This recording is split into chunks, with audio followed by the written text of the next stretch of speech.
It's time to hear it from Harlan.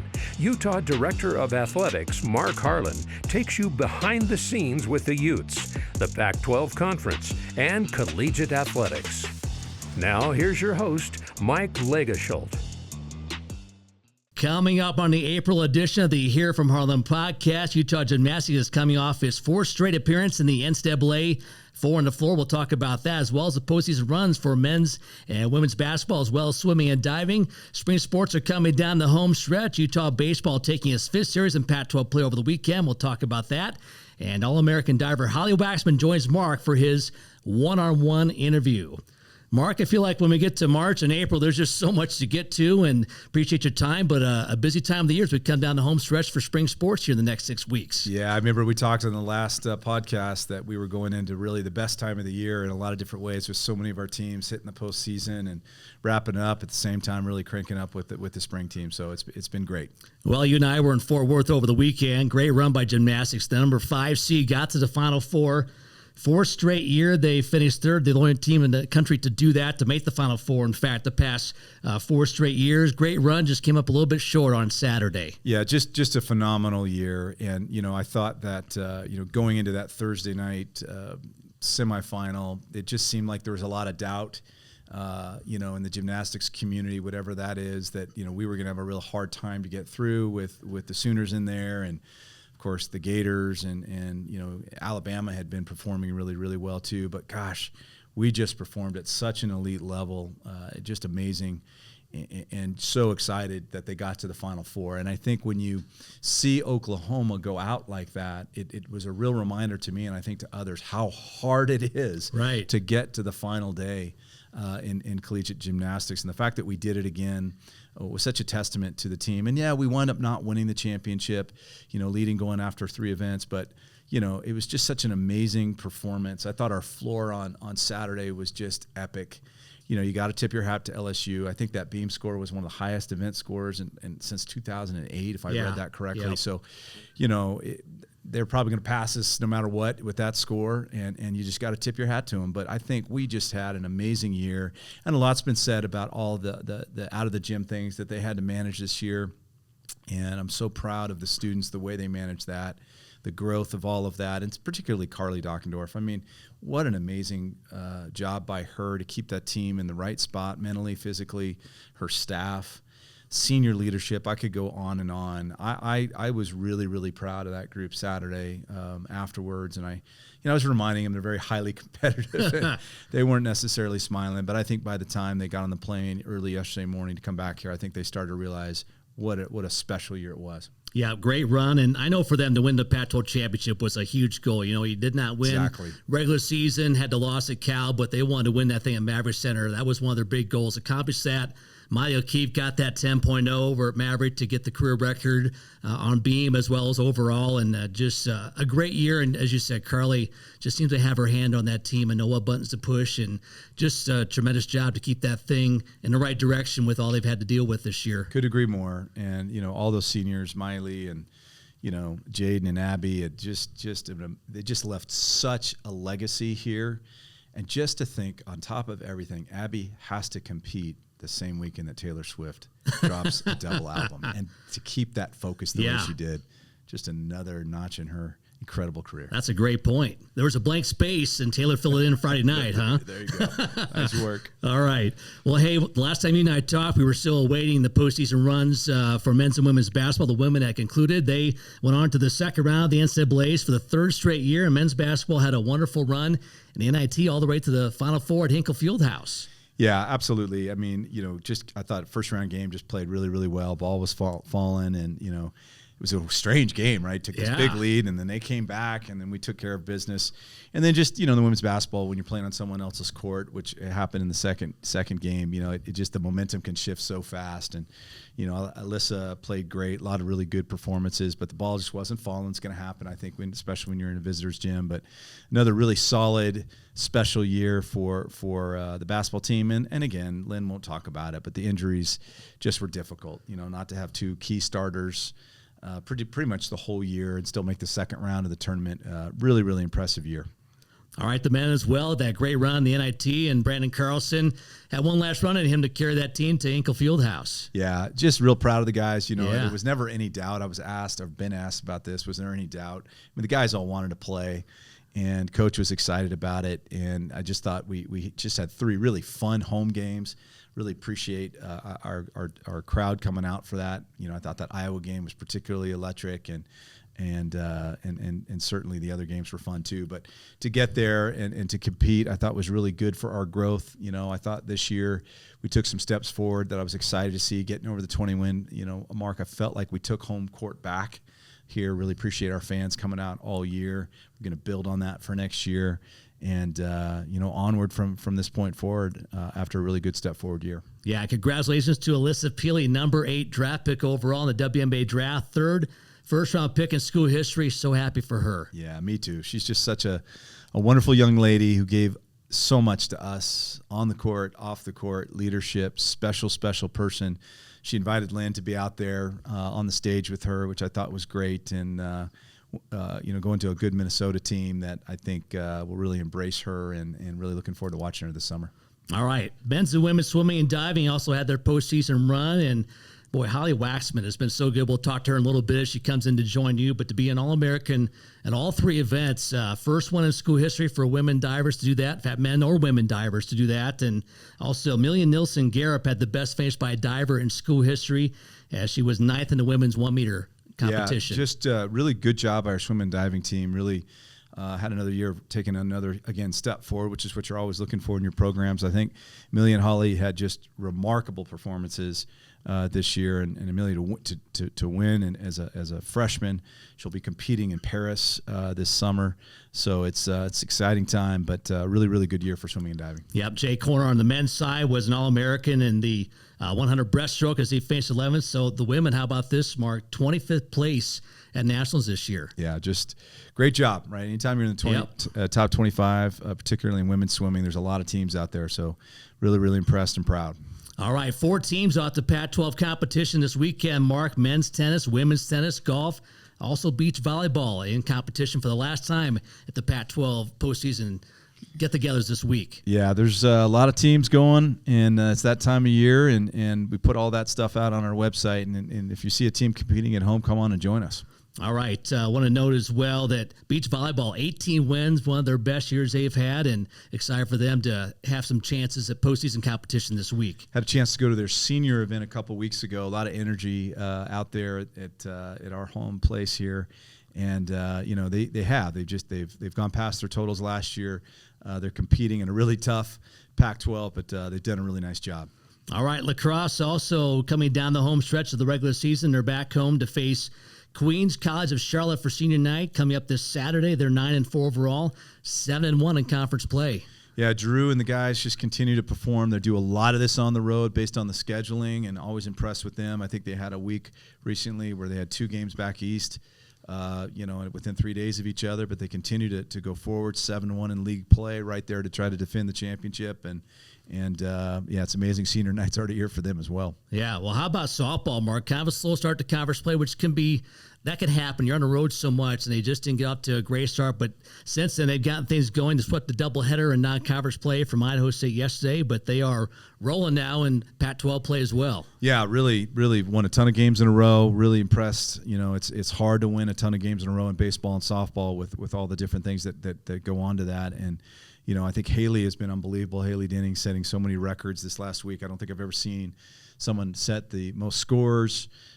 She's crossed the plate more than anyone in the history of the program, and the most hits in the same game. Yeah. I mean, it's really unbelievable. It all came together at the same time, but she's remarkable. Really proud of softball. They definitely had some up and downs this year, but they're in a really high spot right now. Yeah, they won 7 straight, including that doubleheader against Idaho State yesterday, and also they've won 6 of their last 9 Pac-12 games. So they're rolling right now. And baseball, Mark, they have won 5 Pac-12 series. What a season for Gary Henderson and company. Yeah, it's really all coming together. Some just incredible individual performances. I think I heard yesterday I know we have 3, we might have 4 in the top 50 in terms of individual players. I don't think that's ever happened at the University of Utah.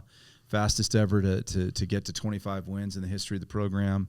5 of 6 series, as you said, the only one against Oregon State, and we were probably closer to sweeping that series, ironically, than anything that we have, losing in the 9th and 8th against a top 5 Oregon State team. But yeah, this is really, really exciting. We're putting ourselves in a great position for the postseason, trending right to our first ever Pac-12 championship tournament, which will be in Scottsdale next month. You know, the pitching's been solid, the hitting has been off the charts. You know, it's hard for me to single out anybody, but it's you know, to see Kai Roberts have this kind of success. Yeah. Batting, you know, obviously there's other kids that have just had amazing years. Like I said, but just Kai, who's been here forever. I mean, he had a play last night, made a catch, saved a home run against UW that was remarkable. So a lot of great performances, but the energy in the dugout, the excitement that they have, it's been just fun to watch, and really appreciate Coach Henderson and his staff. All right, quick note on track and field. Josephine Erickson, Mark, broke a 25-year-old school record in the 400 meters Friday at the Mousack Relays, and their Pac-12 championships are coming up May 10th through 12th. And unfortunately, missed their home meet because of weather a few weeks ago. Yeah, that was a bummer. That was a big senior day. We were looking forward to celebrating. But, Mike, they've had so many individual personal bests, school records, particularly in the last few years. This year has just been great. And they're just such an impressive group. They work so hard, and fun to see all the good things that are happening. All right, well, Utah's had a lot of foreign athletes from Europe in particular come here, have success. We've talked to men's basketball players, skiers. Well, we've got a swimmer coming up next. In fact, a diver, Holly Waxman from Swimming and Diving. George Mark for his one-on-one when we come back with the Hear It from Harlan podcast. For tickets, apparel, team schedules, and more on the Utes, visit UtahUtes.com, the official website of Utah Athletics. Well, we're really excited today. We have someone really special from our swim and diving team, and we haven't had a member of our swim and diving team on in a bit. So we're pleased to be joined by Holly Waxman, a junior here, just completed another terrific year, both individually and really with the team. And so, Holly, thank you for being here. Thank you for having me. Well, listen, as I've said to you before we started taping, one of the great things about this is folks that support our program get to hear a little bit more in depth about the journey here and what it took to come here and all those kind of things. But first, let's talk a little bit about your amazing success. You're obviously just finished your junior year. You know, All-American status on 3 different events: the 1 meter, the 3 meter, and the platform. Which, by the way, I should tell you a story about me in college jumping off the platform at midnight. Oh, no. Maybe I shouldn't tell that story, but nonetheless, multiple All-American honors. And just an incredible compliment. I think every year you've been here, you've been named Pac-12 Diver of the Month, or of the Week, and just an incredible accomplishment. You've obviously achieved amazing academic success too. So again, congratulations for everything that you've accomplished. But let's start from the beginning. So you're in from Leeds, England. Yes. Like I said, just finishing your 3rd year. So talk a little bit about your journey to the University of Utah. So I always knew I wanted to come to the States for diving. I'd had some people who were older than me from my club back home do it, and I just thought it was really cool, and I was like, why wouldn't I do it? So I had a few coaches reach out to me, Richard being one of them, and then he brought me out for a trip straight away, which was so crazy for me. Because I didn't know how the process worked. I didn't even know recruiting trips were a thing. So Right. He was like, yep, I'm bringing you out to the States next week. And I was like, what? It's crazy. But so I did that. And then a couple of days later, everything shut down from COVID. So that was kind of... So he invited you out and then it shut down before you even... No, I got to come out. Oh, you did get to come out? Yeah, spent a couple of days out here. Okay. And then everything shut down as soon as I got home. So... I couldn't speak to any of the coaches because I think there was a recruiting shutdown. Couldn't speak to any of the coaches, couldn't visit anywhere else, and we didn't know when things would be opening up again. So that made things more difficult, but also a lot easier because I was like, well, I loved my trip to Utah. Richard's great. Why complicate things? I'll just... Wow, so that's amazing. So you just got here. Yeah. And so it was that close for you not even to perhaps even make the trip. It was right up against it. It's interesting to think what would have happened if you weren't able to come.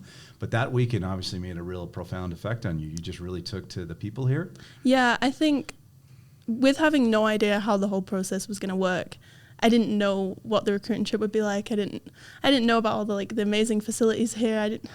I feel silly for not knowing anything, but so yeah, I think the just shock of it all, and then the big culture difference even, I remember we went to Chick-fil-A, which we don't have back home, and I was like, this is so cool. I can go to Chick-fil-A whenever I want.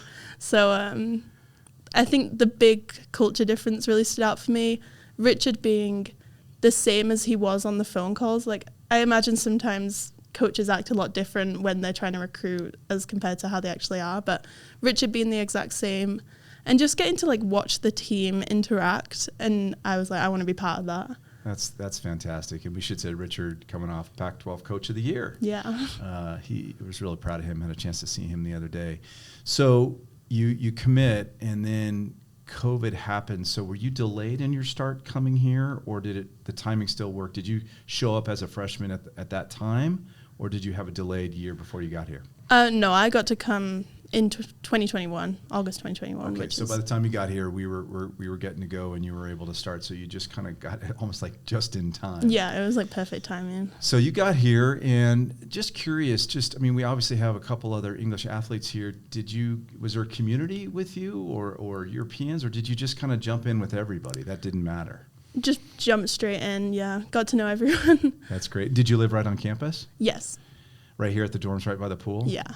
Yeah, that's a really nice thing. You probably noticed that on your. It was so nice. The Cowler Village, for those that don't know, many of our student athletes live in there, and it's just right next to our facilities. It's been such a blessing for us, but right by the pool.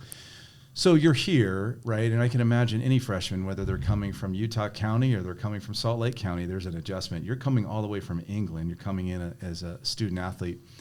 Your freshman year, you had a remarkable year as well. So just talk a little bit about why you were so successful so fast. I think one thing I told Richard was I dive really well under a lot of pressure. Like, put the pressure on me and I will dive well. And he was kind of like, yeah, okay. So we did a lot of like dual meets at the start of the year where I did pretty good, but nothing like crazy. And then it was zones my freshman year, which is where we qualify for nationals. And I think he said that suddenly he just saw like a different me. Like, I knew what I had to do, and I did that to qualify for nationals. And I was like, I told you, I dive well under pressure. So I think that was like the first time he'd seen that, and he was like, oh, wow, like. He's like, yeah, that's what I told you, Coach, and that's exactly what happened.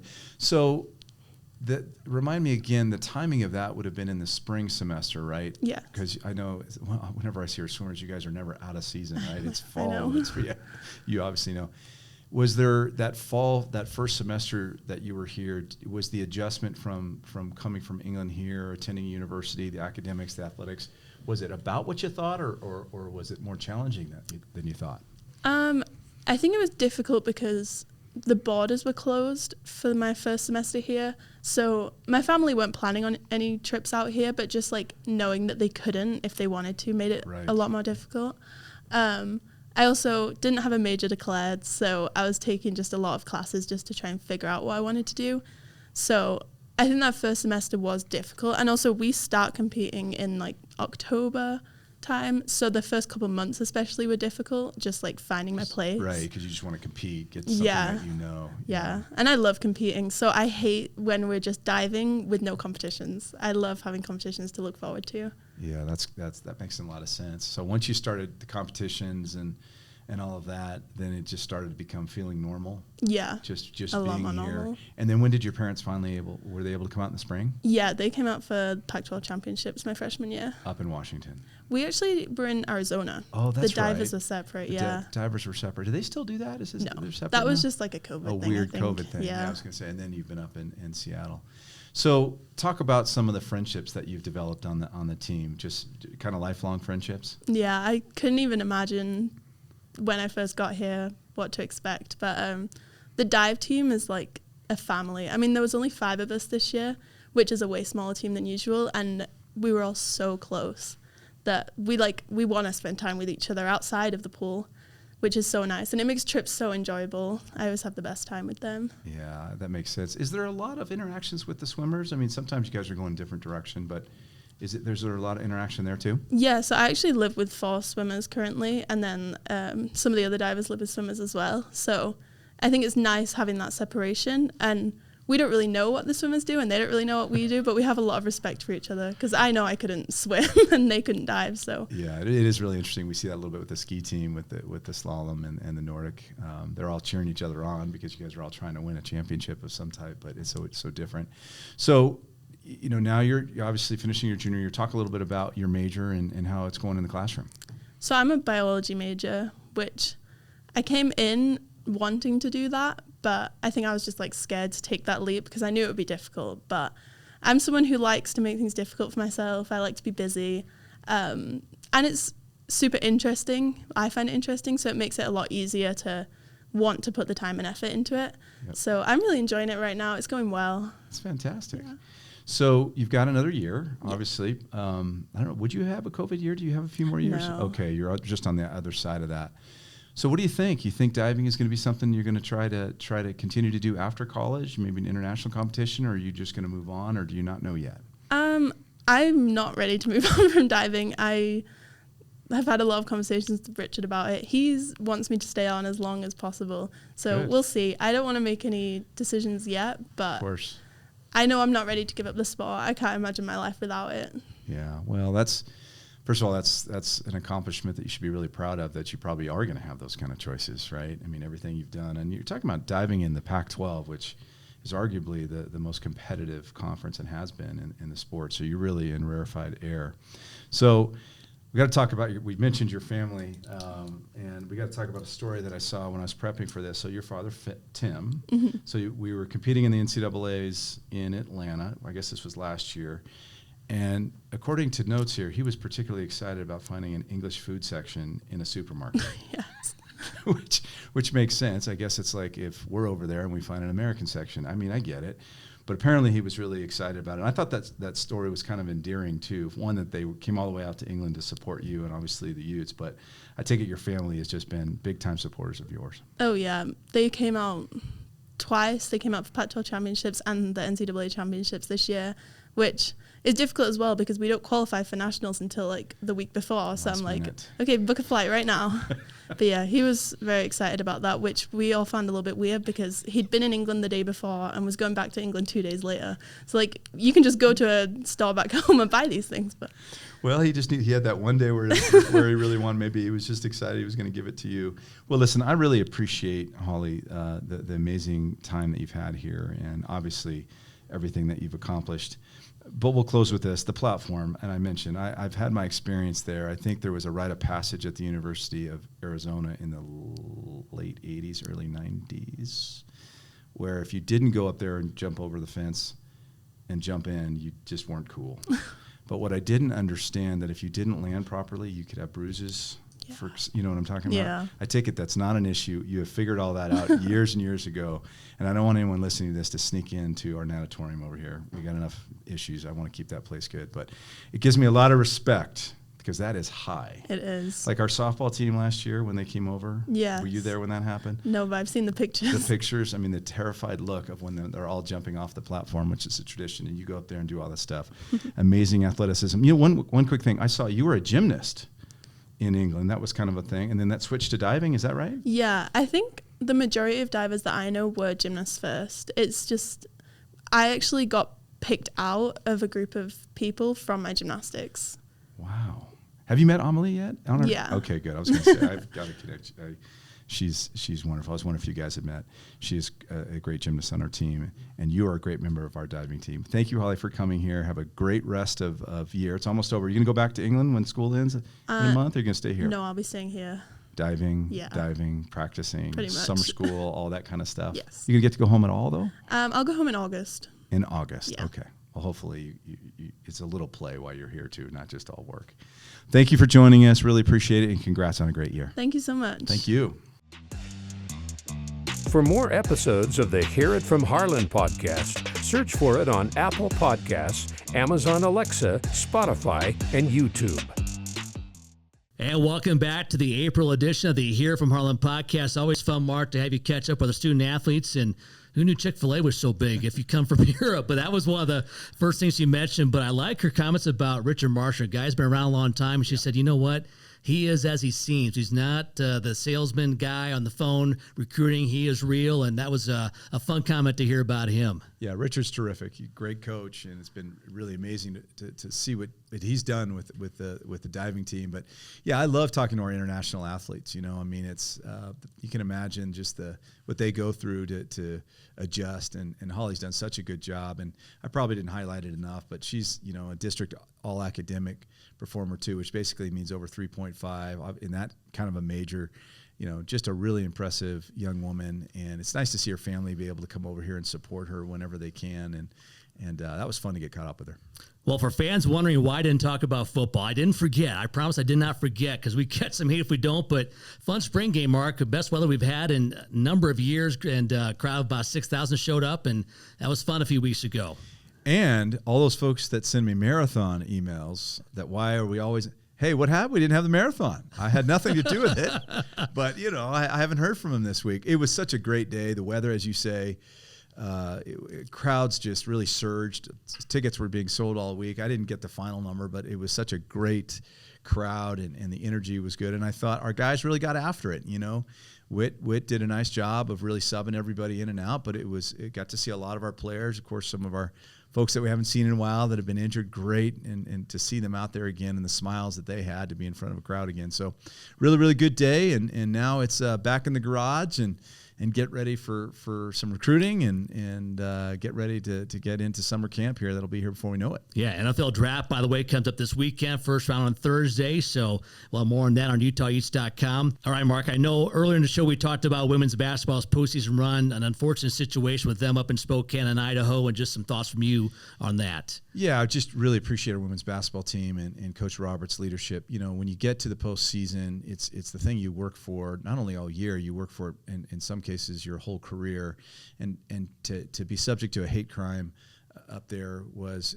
just so unfortunate. And I appreciate how they bonded together. It didn't just affect our women's team; it affected the band members and the cheer members. They were all going to dinner together, which is kind of a neat behind the scenes thing. We travel so many students.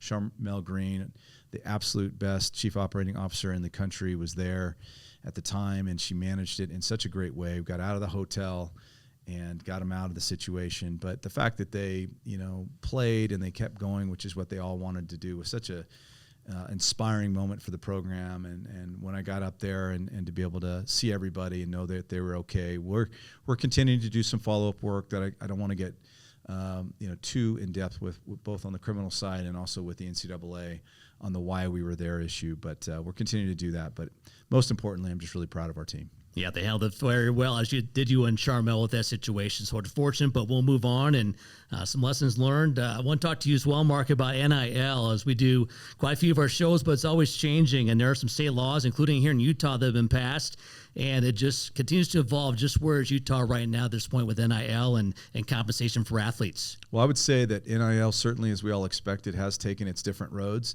When you think it might go right, it goes left. I think well, let's start with the big case that really changed a lot, which is just this last 2 weeks, the ability for the university to get more involved. And that was an NCAA rule change by the council. So what that means is now we can be more hands-on with our student athletes and helping them understand deals, bringing folks around to them, working with our third party, our multimedia partners, to really make sure that the deals are good and they're worthwhile and all those kind of things. There's been a lot of rules prohibiting us from being able to do that, and that's been great. On the state side, you had a law that passed that basically is about disclosure. The state legislature really wanted to make sure that the deals that were over $600 were shown to the university. For us, we've been asking for that anyway as a policy, because we just want to make sure that all the deals were compliant, and so that won't be a big change for us. There's also some categories that they can't do, and those are all listed in the law. We don't need to go through them here, but some of those, again, are policies that we currently have, so no real material change there. I think the big thing that kind of all came together was the Tennessee court injunction that basically said that the limitation on transferring could not just be toward 1 year, right, which is where we had been. And the only reason I bring that up is now students can transfer every year if they want. And when you talk about NIL being a part of that mix, it just kind of leads to a lot of different things going on at the same time. So at Utah, specific to your question, continue to be so honored and proud of the folks at the Crimson Collective. Great people who work really, really hard. We launched a big website there that has really helped generate more capital, and we're very grateful for all the folks that are going on to that website and taking a look at it, crimsoncollective.com, to be able to join different levels. And also, we've got so many people stepping up in all these different ways. So we're really moving forward in the things that we need to do, managing all the changes. We're going to see kids enter the portal. We're going to see some come back. We're going to see some move on. It's just the nature of the industry right now. And as I've said from the very beginning of this, and our coaches know this, complaining does no good. All we can do is focus on what's best for Utah, continue to recruit in great students, the ones that are here, make sure they have a fabulous experience, and if they go, they go. So we'll benefit. It'll hurt at times, but I'm proud of the way that we've engaged with leadership across campus to help us manage this, the Crimson Collective team, and all our students. So it's onward in this frontier. But I will tell everybody that's listening, the changes are going to keep coming, and we're going to continue to communicate those and manage it to the very best of our ability. All right. Speaking of change, Mark, it was last July where we found out we're moving to the Big 12. Well, it's end of April now, and July won't be here in much time. It's come upon us quickly. Just some thoughts on the progress of Utah's moved to the Big 12 Conference. Yeah, a lot of work that's been ongoing and starting to see a lot of activity in that space as we're down to the spring sports groups that are competing in this last great run in the Pac-12. So again, we continue to honor that and everything that they're chasing right now. In the meantime, behind the scenes, spending a lot of time on the transition. We have in-person meetings with the Big 12 next week in Phoenix. Leadership will be there. And so we're excited about, that piece of it, at the same time competing. A lot of work's being spent on our broadcasting needs. I think we've talked about this before. We're going to be responsible as a department and as such as a university to broadcast 50-plus live events. That's different. Mm-hmm. And we'll produce them here, and they'll be put on Big 12 Now, ESPN Plus, whatever it might be.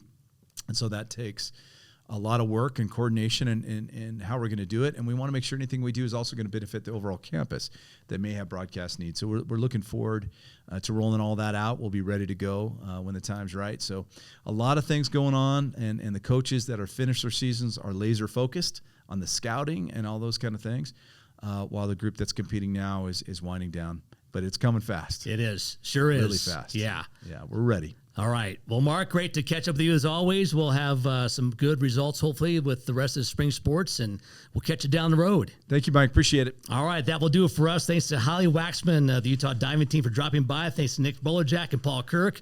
I'm Mike Lagish for Mark Harlan. Until next time, so long, everybody. This has been the Hear It From Harlan podcast. Subscribe and listen all year long as we keep you up to date on the Utes, the Pac-12 Conference, and collegiate athletics.